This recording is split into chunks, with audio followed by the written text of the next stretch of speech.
Hey everybody, welcome back to the Vinyl Brew Lounge podcast, a place where everyday people sit down over coffee to rediscover the soundtrack of their lives. Hey everybody, welcome back to the Vinyl Brew Lounge podcast. My name is Bobby Hunter, and today we are at Hidden Tracks Records in downtown Boonton with the owner, Shane Murphy, who started Hidden Tracks Records. This is a great little independent record store. Shane's got his own record label. He's got bands signed to him, and if you're looking for great, rare, and up-to-date vinyl, you got to come down to Hidden Tracks Records here in Boonton. Welcome, Shane. Thanks for having me, Bobby. You got it, man. So tell me about Hidden Tracks. When did you start? Why did you start? Yeah, so Hidden Tracks, I mean, it started as a podcast 6 years ago. Okay. We were all going through a really awesome time in our life. I don't like to say the C word anymore, but COVID happened. Right. And I just missed going out to shows and talking to people about music, and I just figured, why not start a podcast and find bands to talk to them about their music. Wow, it's great. And you've always, obviously, you're a lifelong music lover. Lifelong. What's your earliest music memory? So for people who don't know me and have never listened to the show, it comes up quite often because I have to explain it. But I was 6 years old. I was in a 1978 Oldsmobile Cutlass, right? Brown, tan roof, awesome looking. We're on the Garden State Parkway coming home from my aunt's house, and Beach Boys came on CBS FM 101.1 with Cousin Brucey. Yeah. Yeah, and I heard Surfer Girl for the first time. Wow. And, for those of you who don't understand how radios work, the younger crowd that may be listening to this, once it goes past a song, you're not going back to it. Right. And I just kept screaming from the back, play it again, play it again, play it again. No kidding. Yeah, and that was 6 years old, and 49, here I am. That's great. That's a great. You ever see the Beach Boys in concert? I have seen them plenty of times. Yeah. And I know. I think one of them just left, actually. Well, I mean, we just lost Mr. Brian Wilson. Yeah. And I mean, they've always left and come back. Yeah. So it really is. I mean, it's the Beach Boys. I say just go on, put on one of their records. You don't need to see them now. True. True. Very true. It's unfortunate, but 80-year-old guys making music don't sound the way they did when they were 20. Certainly don't. I know. I actually saw them at the PNC on their 50th, I guess, was anniversary tour, whatever it was, and I was actually very impressed. To be honest with you. So, all right. So your earliest memory of music, Surfer Girl, backseat of the car, 1978. That's great. That's fantastic. And since then, obviously, you're a kid. Yeah. But you've always gravitated towards what type of music? I'd say I gravitated towards the more melodic, good vocals. Which, don't get me wrong, I do listen to hardcore with, but I think the power pop, as I call it, the scene where you had two vocal harmonies, always going. Big Star, the Posies, Super Deluxe. There's a lot of bands that have like two lead vocalists that sing together that can harmonize very well, and then have crunchy guitars, and that's really where like my music love lies. Like that is what I'm putting on, like Jellyfish and stuff like that. Oh wow, okay. Like which is sort of akin to how the Beach Boys were. Yeah. Two main vocalists really between Brian and Mike Love, and so like those harmonies. I mean, you had Lennon and McCartney. Like they always had two vocalists that could do it on their own, and together it just made magic. Are you Simon and Garfunkel fan? Not the biggest Simon and Garfunkel fan. I'm not gonna throw shade at anyone, but it's just not music that was made for me. Gotcha. So what was the first album you ever bought? The first album I ever bought with my own money was, I believe it was Kix Blow My Fuse. KIX hair metal from the 80s. Yeah. Early 80s. Yeah, it was probably Kix Blow My Fuse was probably. Wow. Yeah. They came and went.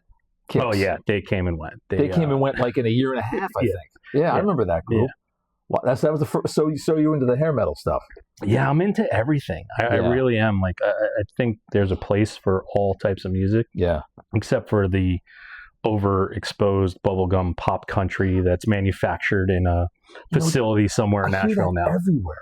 Yeah. I mean, it's like country, but it's like you just said, it's like pop country. Yeah, it's for purists. I found when I talk to people about music. Yeah. Most music purists just are in the same boat as I am. I mean, it's great, fun music for people to listen to at a beach and in a parking lot and stuff. But for me, it's, I've seen some of these artists perform live and they're terrible. No kidding. Because it's manufactured. It's manufactured. Yeah, it's made in a studio. Yeah, so that's going to lead me into a next question. I was speaking to actually my daughter the other day. She's younger, Generation Z, and all the stuff that they listen to today seems easily manufactured. And I asked her this question. I said, do you think TikTok pushes music out and it's easy to become famous and a musician today because of social media? I wouldn't say become famous. I think you'll have more of the 15 minutes of fame, as they call it. There's going to be more people that are brought to that, and music brought to them through that. Yeah. It has its pros and cons. There are some bands who are older that have had a TikTok moment just because some kid who's an influencer had one of their songs playing, and all of a sudden, like a classic rock tune resurges. Out of the blue. Yeah, there's many different things that I never. I don't pay attention. It's music for me. That's it. Yeah. I don't watch TV shows. I don't watch. It is just my life is encompassed by music. I recently had something happen where all of a sudden I noticed I had interviewed Tiffany Darwish from the I Think We're Alone Now from the 80s. Oh yeah, sure, Tiffany. Yeah, okay. So all of a sudden one day I get a notification that there was 400 downloads of the podcast I did with her in one day, and I did it 3 years ago. Right.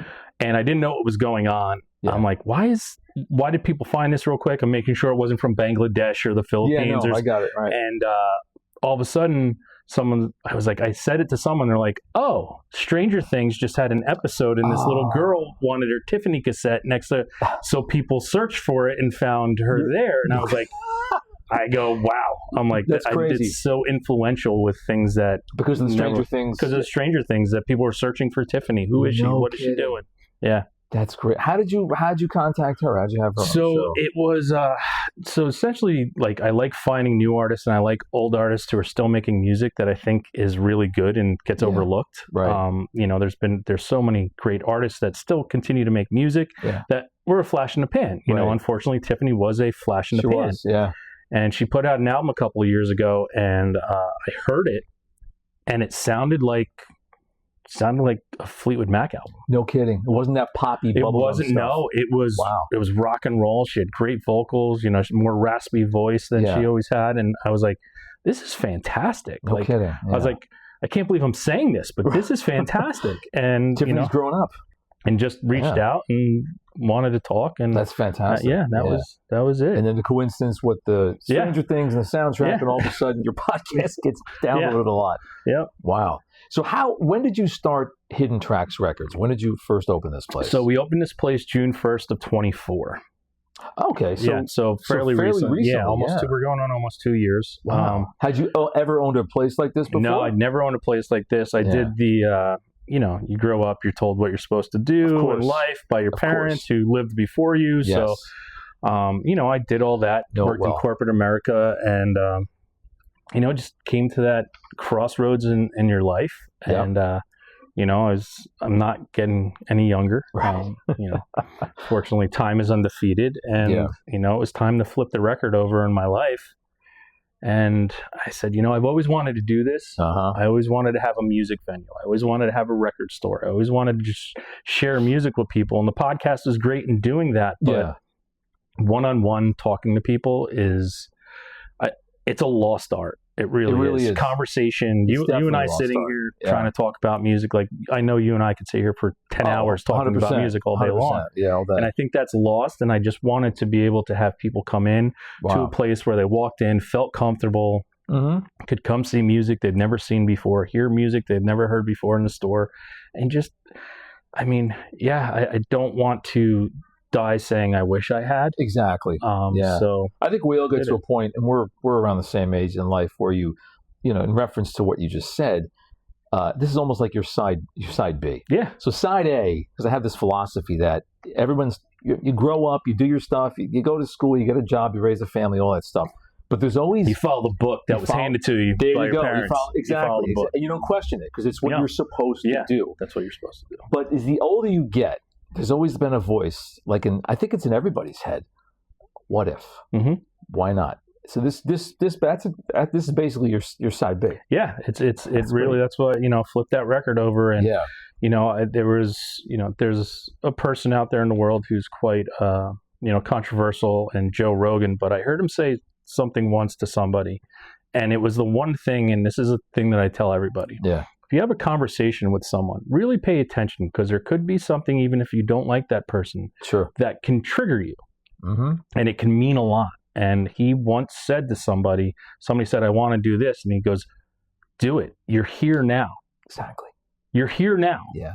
And, I've lived my life on tomorrow's not promised. I've been through a lot of good and bad in my life. And I've seen tomorrow's not promised. So we got to make the best of today. That's right. And, back to your reference to Joe Rogan, I saw him say something along the same lines to somebody. He's like, it's so easy. Just become the scriptwriter of your life. Yeah.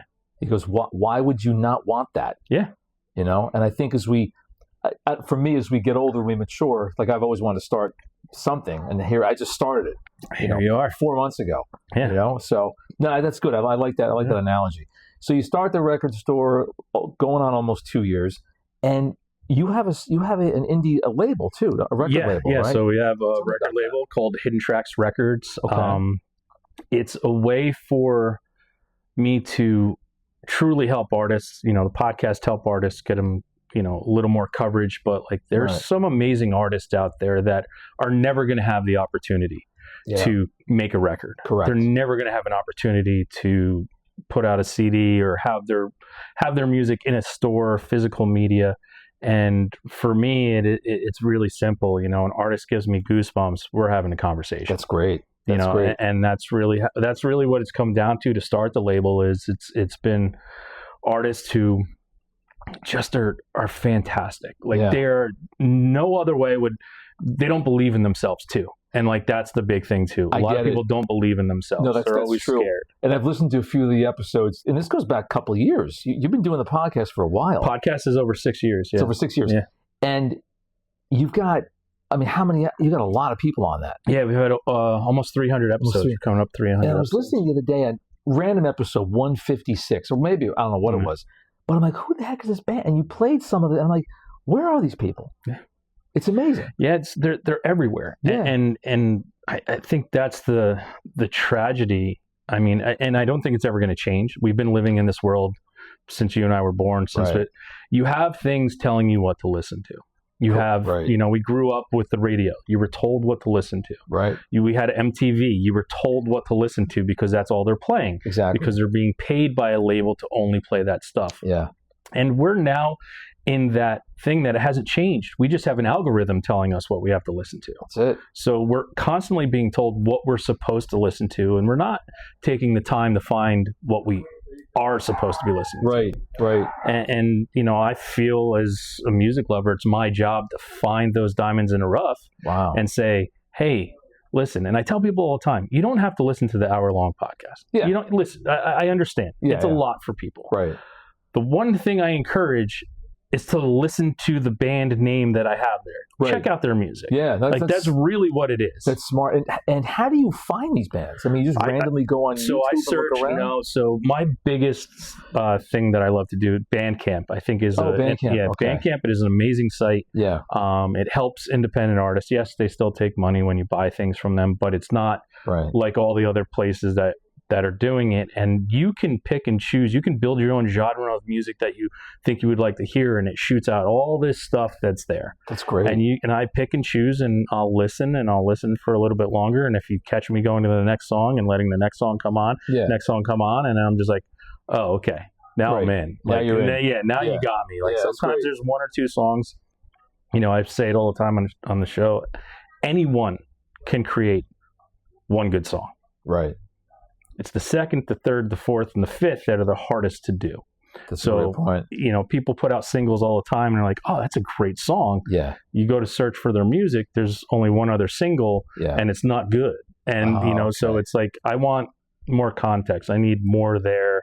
And then, oh my God, wow, they got 12 songs that are great. Let's go. That's awesome. I reach out, ask them to be on the show, and that's it. Does anyone ever say no? I mean, they want promotion, right? Yeah. So, I mean, I've only, knock on wood, I've only ever been turned down once, and I completely understand why after something transpired within the band. But I'm like, oh, okay, I understand why they said no now. But everyone's I'm like, listen, it's free. I don't have commercials. I don't make money off it. It's exposure. Exactly. It's really a non-profit podcast. Like there's no commercials, no nothing. We get offered. I'm like, no, because then it becomes a job.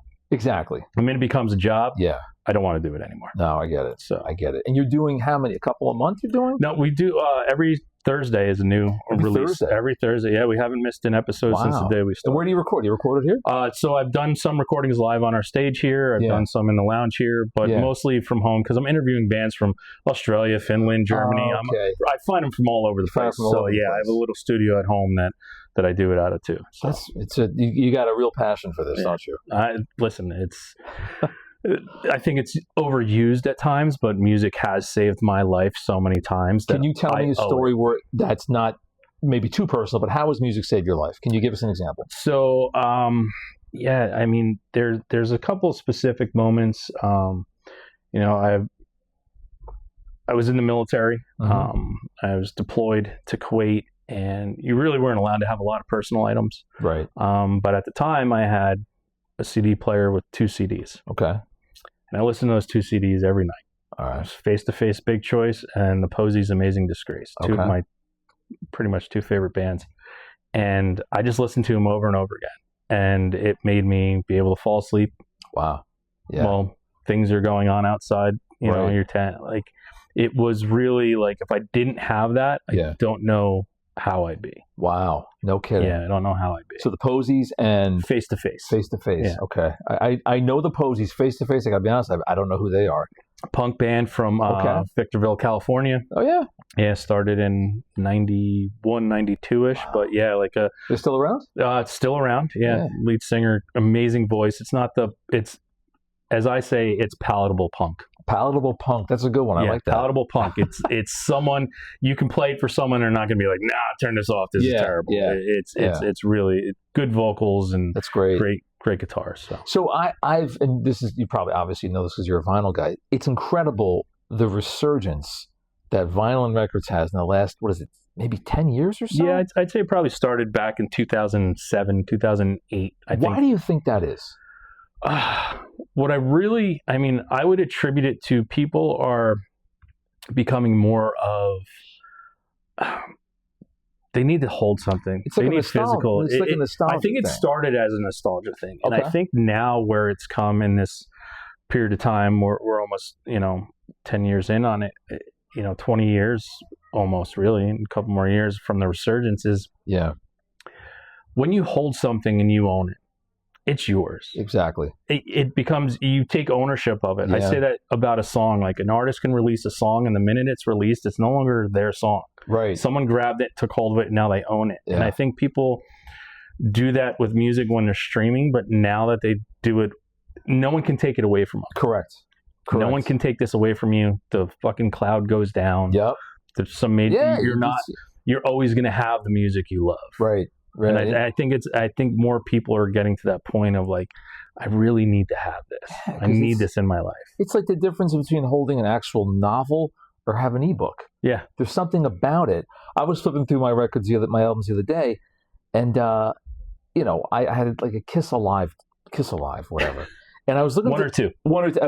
Two. And in some of the albums, you open it up, and you like, I had a Beggar's Banquet, Rolling Stones, and you open it up, and you see and I'm like, this is, the record's like 60 years old or whatever it is, and the liner notes are there, and it smells old. There's just something about that resonates with me. Yeah, I think for like us, I think it, people who got back into it, right? I think it was a nostalgia at first, and now it's like, also we're children with adult money, right? So we're able to go out and get the things we didn't have when we were kids, exactly. Right? So like when it comes to music and records, that's where we are now. But it's like when you put that record on, as soon as you hear that needle go, I mean, even if it's a little scratchy, it's okay. Yeah, it's fine. It's fine. I'm fine with pops. I'm fine with it sounds okay. Yeah. You know, the static and all that. Yeah. It doesn't bother me one bit. So, a couple of random. What's the first concert you ever went to? Kenny Rogers. Kenny Rogers. What year was that? It's probably 1983, 82. My sister was a huge fan of Kenny Rogers. Was the Gambler tour? Might have been right before the Gambler tour. Okay. She was a huge fan of Kenny Rogers. I don't know why. But my sister loved Kenny Rogers, and like she was on the honor roll, so that was her gift. Was go to see Kenny Rogers. Yeah. Where did you see Kenny Rogers? It was at Brendan Byrne Arena. Oh yes, yeah, I know it well. Yeah, that became Continental and Izod, and that was my first concert. Was there? It was '83. It was Def Leppard and Billy Squier, and Def Leppard had just come to the States. They opened for Billy Squier. Makes sense that time. It was like. But Billy Squier was electric. It was amazing. It was my very first show. Billy Squier, I mean, his first album, I mean, it's so underrated. I know. It's was that Don't Say No? That one? Masterpiece. It's a masterpiece. It's one of my favorites. Yeah. It's unbelievable. Yeah, it's a masterpiece. It's a shame. He doesn't really do much anymore. He lives in Manhattan. I was kind of looking into it. It doesn't do much, and I don't think he really ever got the love he deserved for the. I think he kind of such a talented musician, such a great guitarist, great songwriter, and it's a shame too because that one song, which I like the song, but the stupid video kind of derailed his career, if you believe that sort of thing. But I don't know. He was there for like 4 or 5 years, and then kind of just like you know. Yeah. But that was my first Brendan Byrne Arena, which was great. Sorry about the ringing phone. Don't worry about it. It's okay. What was the last concert you went to? The last concert I went to was this past Sunday. The Obsessed played at a brewery around here. The Obsessed. Old punkish psych garage punk band. Cool. It was. That's right. They played literally around the corner from here, and it's like, you know, this is a show you usually got to go to Brooklyn or somewhere in Manhattan to see. Right. Yeah. You ever get asked any big stadium shows anymore? Even though there's not that many anymore. I'm kind of done with that. Yeah. I kind of like the last one I went. The big stadium show was Oasis. Oh, you went to Oasis? Yeah, I went to Oasis. That was nuts? How was that? It was crazy. It must have been. Last summer, right? Yeah, it was last summer. Yeah. As I told people, it was kind of biblical. It was one of those shows that Noel Gallagher's up there. Yeah. They weren't fighting, right? They were okay? No, they weren't fighting. They hugged before they came out. Did they really? Yeah. Oh, that's awesome, man. Yeah. I went to the last big show I saw was it last summer? Took my kids to go see the Rolling Stones, and nosebleed seats. At MetLife 2 years ago. Yeah, 2 years ago. It was on my birthday. It was May 23rd, 2024. Yeah, I was there. Oh, you were there? Yeah, I was there. I could not believe 81-year-old or 80-year-old Mick Jagger at the time running around the stage. I was shocked. So it was nuts. I mean, as the story goes, my friend works at MetLife, and he goes, Mick Jagger for 3 hours before was running laps. In the stadium. Was running laps. No one's allowed out there. And he gets pumped, and that's wow. Does yoga, runs laps, he's really into it, and I mean you can tell it was a great show. Fantastic. Except for poor Ronnie Wood looked like they had a I know. They looked like they had a pole up his back and it wasn't moving at all. But Keith Richards, I mean, the guy's been it looks like a train wreck, but he sounded fantastic. Listen, I mean, I don't know what he's done. I mean, but I mean if the potion to life is cocaine, booze, heroin, and tons of women, I did it wrong. My life, I did it completely wrong. Well, yeah. So I get out a couple of times a year. My wife and I, and sometimes we take the kids. I've had a recently because I'm a big early '80s guy. Yeah. Yacht rock. You like yacht rock? It's got its place. Yeah. Okay. Yeah, it's got its place. Listen, I picked up a Captain and Tennille album here 2 weeks ago. So let me tell you something. You want to call that yacht rock? Yeah. But so we get out to these shows, and I just like the fact that some of these artists are still out there, still touring, and still sound pretty damn good.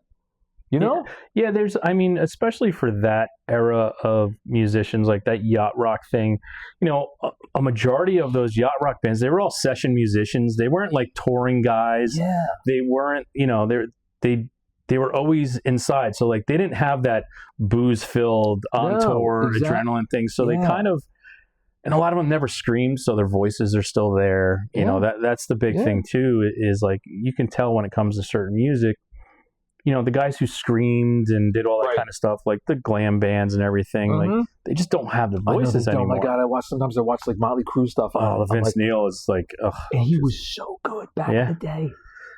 It's David Lee Roth too, like Diamond Dave. What are we doing? He's still touring, right? He's still touring, but it sounds horrible. It sounds horrible. Horrible. Which is why God bless him. He's still doing something he loves, I guess. Yeah. What was the best concert you ever saw? That's a loaded question. I know it's usually the last concert that I saw. Okay. Like, I mean, it really is. It is a loaded question. Yeah, I see so much stuff. I'd say, to flip the question, I'd say 2 bands that every time I see them are perfection, and I always go, that was better than the last, is band Biffy Clyro from Scotland and Manchester Orchestra. They're a band from Atlanta. Wow. But every time I see them, I walk out, I'm like, that's the best I've ever seen them. And I've probably seen them each over 10 times. No kidding. And I'll just say, wow, that might have been the best concert I've ever seen. Are you into cover bands or tribute bands I'm not into cover bands. It's kind of, I deal with a lot of, having a music venue here in the store of people wanting to play music. And I always say, is it a cover band? And they're like, yeah. I go, well, I'm trying to help foster a community of originality when it comes to music. And cover band stuff to me is I'm always like, I know what John, Paul, George, and Ringo said already. I know what they said. I don't need your shitty version of what they do. I got it. There are some, listen, don't get me wrong, there's some great cover bands out there, but for me it's like that's for bars. That's for people to dance around, have fun, remember the song when they heard it. I'm just cover band stuff for me is never. It's never really been palatable. I've never enjoyed it. I'd rather listen to the original one. I've seen a bunch of cover bands in the last couple of years, and the one that really impressed me was Get the Let Out. Okay, Led Zeppelin. Led Zeppelin cover band. For what it's worth, they're pretty damn good. But all right, because I know. So you're geared more towards let me help out the guys with original stuff. Yeah, I want to hear, what do you have to say to me? Yeah, that's what I want. I think a lot of people get lost behind, like, oh well, I know how to play this song really well. I get it. And it's like, well, what do you create? I had an instance with a kid who was learning guitar and everything, and him and his brother are in this cover band school rock thing, and made the parents go away. And then I said to the kid, I go, play me what you wrote. Oh, no kidding. And he's like, I didn't write anything. I go, I know you did. I go, I know you did. Right. I go, you're a guitarist and you're pretty good for the age that you're at. I'm like, play something that you wrote. And he immediately, I was like, your parents are gone. Don't worry about it. Play it for him. And he started playing something. And I was like, that's great. That's what I want. Like, I want that kid to just continue to write music. And I think even if it's bad, like I tell people, I never really crap on people's stuff. I just say, keep working. Right. Keep working at it. People don't wake up and all of a sudden are great at what they do. The 10,000 hour rule, right? Listen, to that point, when I started this channel and the podcast, and I you go through and people comment and stuff online. I'm like, listen, I'm just learning. I'm just going through the motions. Yeah. I'm not some expert interviewer. So I just said, what the hell? Just go out and, and get better every time I do it. Every time you do it. Some people, I've seen people put out stuff and then they remove it once they get better and move along. And it's like, I'm never going to remove the first 5 horrible episodes of my podcast. Right. Because you see the progression and the maturation process. Yeah. And I tell people all the time, if you put out your first song that you created in your bedroom, don't ever take it back down. Exactly. Because I want to see how far you've come. Yeah. I want to see how much better you've gotten. That's and good. That's important. That's a great attitude to have.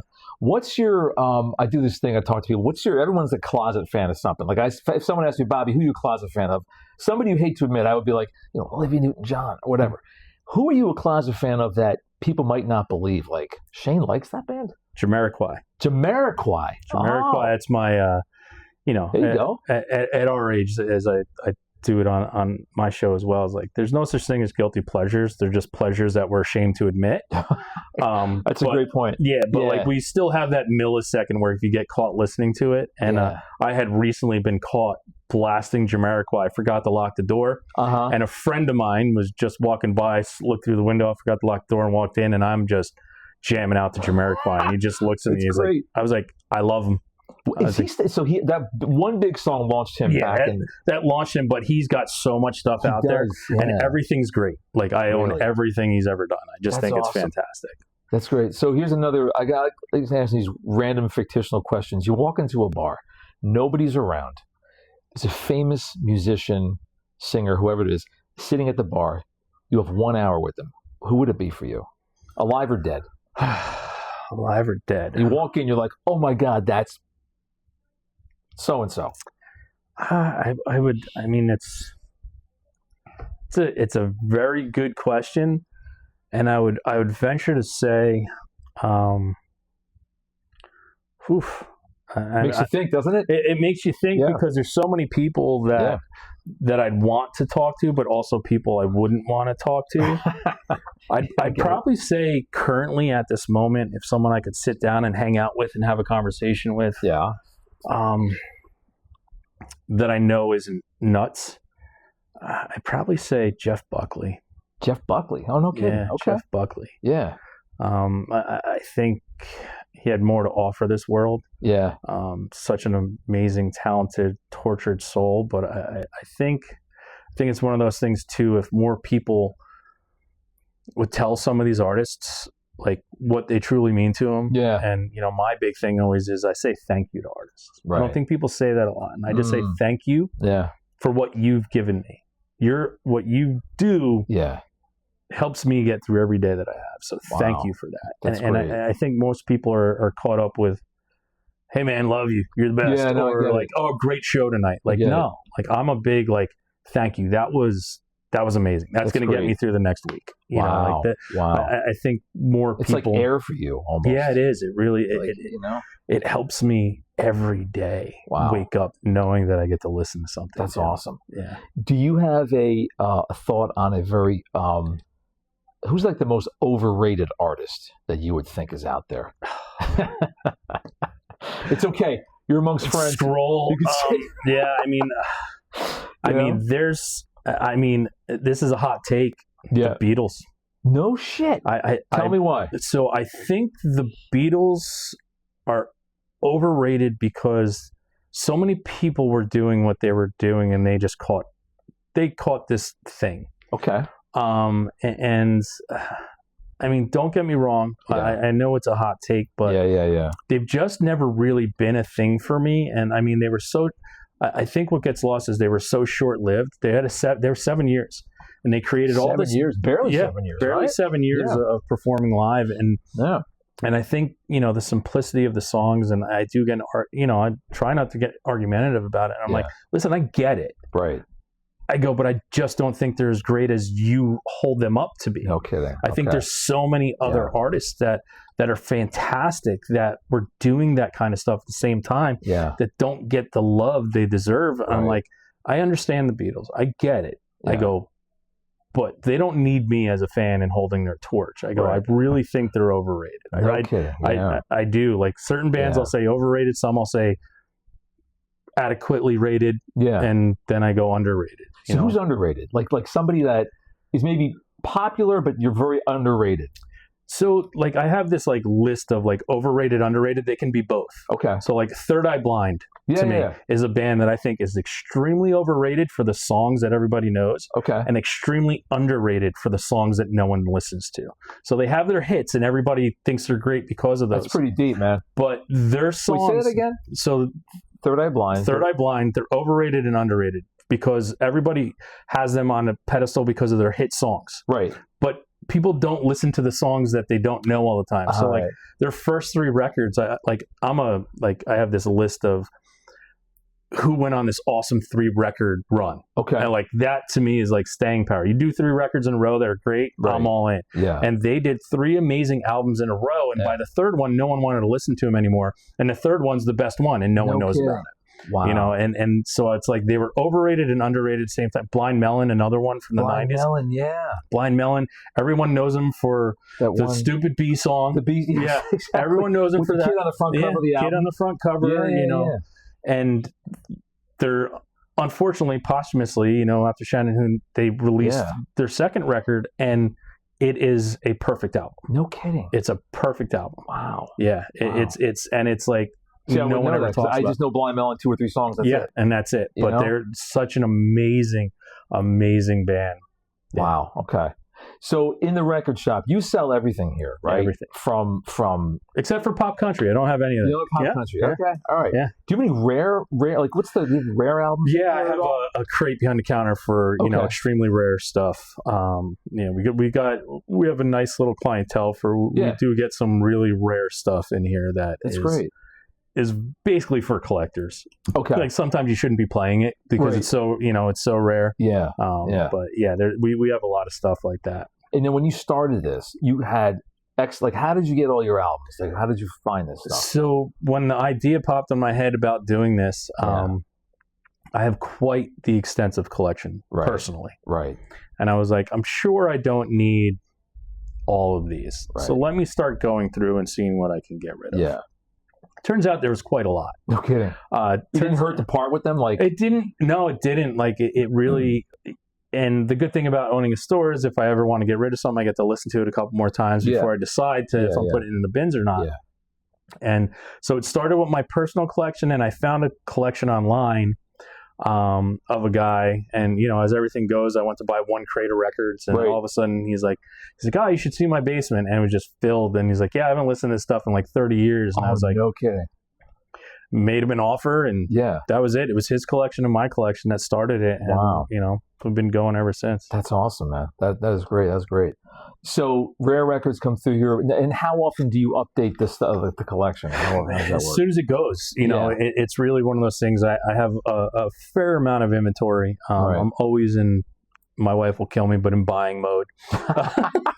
Well, you got grown-up money now. Yeah. So I'm always. So you can do it. Yeah, I'm always in buying mode. So I buy a lot.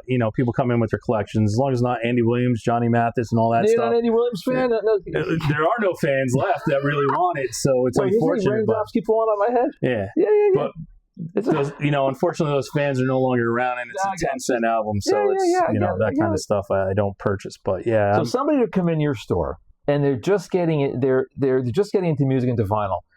What 2 or 3 albums would you recommend that they buy across any genre? Across any genre. Yeah, you're new here, you're vinyls, but you need to own this record. Led Zeppelin 2. There you go. Okay.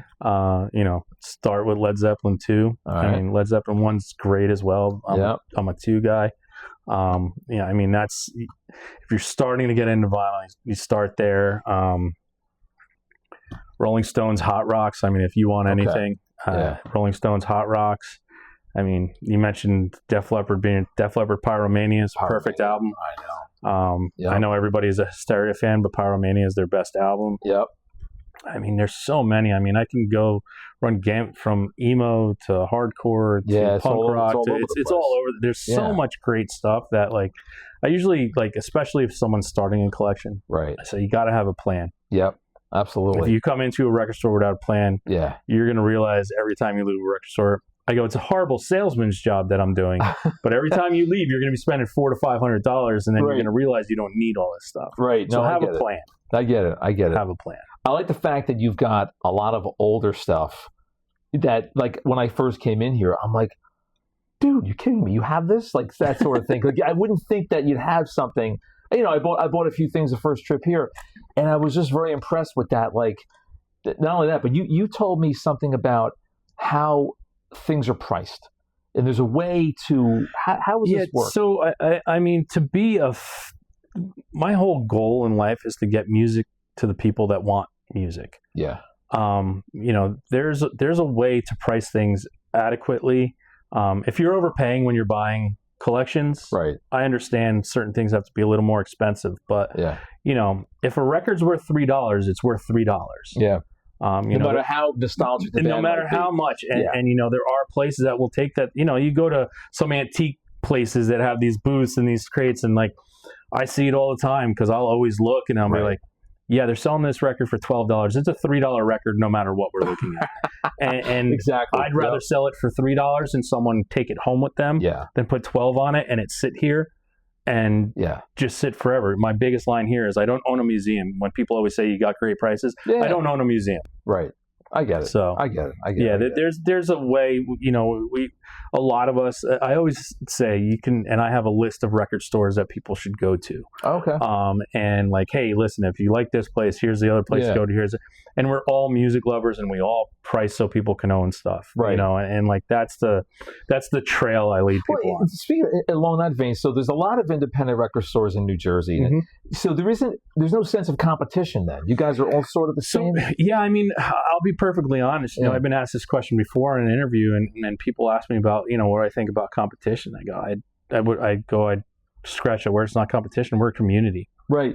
And if you have the right people running it, we're music lovers. We want to share music with people. We wake up every day listening to music. We go to bed listening to music, right? And we want people to hear it. I'm like, we're just trying to foster a community. Yes, there are some record stores and places that are in it for making money and doing all that. I've noticed that some of these places. Some places are. But a majority of us are. You can tell when you walk through the door. Yeah. If it's a place where you want to be, and you can tell someone loves music, and those are the places that I tell people to go, and I give them the list. I'm like, go here, wow. and here, That's and great. you're gonna understand that we all enjoy it. It's a great attitude to have.